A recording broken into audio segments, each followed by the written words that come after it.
In the course of time, David inquired of the Lord, "Shall I go up to one of the towns of Judah?" he asked. The Lord said, "Go up." David asked, "Where shall I go?" "To Hebron," the Lord answered. So David went up there with his 2 wives, Ahinoam of Jezreel and Abigail, the widow of Nabal of Carmel. David also took the men who were with him, each with his family, and they settled in Hebron and its towns. Then the men of Judah came to Hebron, and there they anointed David king over the house of Judah. When David was told that it was the men of Jabesh-Gilead who had buried Saul, he sent messengers to the men of Jabesh-Gilead to say to them, "The Lord bless you for showing this kindness to Saul your master by burying him. May the Lord now show you kindness and faithfulness, and I too will show you the same favor because you have done this. Now then, be strong and brave, for Saul your master is dead, and the house of Judah has anointed me king over them." Meanwhile, Abner son of Ner, the commander of Saul's army, had taken Ishbosheth son of Saul and brought him over to Mahanaim. He made him king over Gilead, Ashuri and Jezreel, and also over Ephraim, Benjamin and all Israel. Ishbosheth son of Saul was 40 years old when he became king over Israel, and he reigned 2 years. The house of Judah, however, followed David.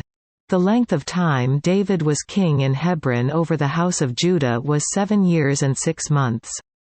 Abner son of Ner, together with the men of Ishbosheth son of Saul, left Mahanaim and went to Gibeon. Joab son of Zeruiah and David's men went out and met them at the pool of Gibeon. One group sat down on one side of the pool and one group on the other side. Then Abner said to Joab, "Let's have some of the young men get up and fight hand to hand in front of us." "All right, let them do it," Joab said. So they stood up and were counted off 12 men for Benjamin and Ishbosheth son of Saul, and 12 for David. Then each man grabbed his opponent by the head and thrust his dagger into his opponent's side, and they fell down together. So that place in Gibeon was called Helkath Hatzrim.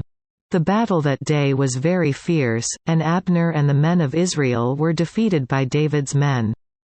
The 3 sons of Zeruiah were there: Joab, Abishai and Asahel. Now Asahel was as fleet-footed as a wild gazelle. He chased Abner, turning neither to the right nor to the left as he pursued him. Abner looked behind him and asked, "Is that you, Asahel?" "It is," he answered.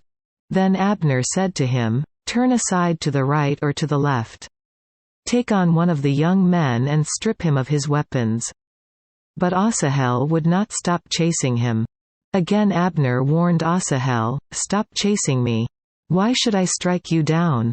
How could I look your brother Joab in the face?" But Asahel refused to give up the pursuit, so Abner thrust the butt of his spear into Asahel's stomach, and the spear came out through his back. He fell there and died on the spot.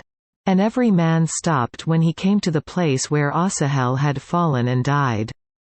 But Joab and Abishai pursued Abner, and as the sun was setting, they came to the hill of Ammah, near Giah on the way to the wasteland of Gibeon. Then the men of Benjamin rallied behind Abner. They formed themselves into a group and took their stand on top of a hill. Abner called out to Joab, "Must the sword devour forever? Don't you realize that this will end in bitterness? How long before you order your men to stop pursuing their brothers?" Joab answered, "As surely as God lives, if you had not spoken, the men would have continued the pursuit of their brothers until morning." So Joab blew the trumpet, and all the men came to a halt. They no longer pursued Israel, nor did they fight anymore. All that night Abner and his men marched through the Arabah. They crossed the Jordan, continued through the whole Bithron and came to Mahanaim. Then Joab returned from pursuing Abner and assembled all his men. Besides Asahel, 19 of David's men were found missing. But David's men had killed 360 Benjamites who were with Abner. They took Asahel and buried him in his father's tomb at Bethlehem. Then Joab and his men marched all night and arrived at Hebron by daybreak.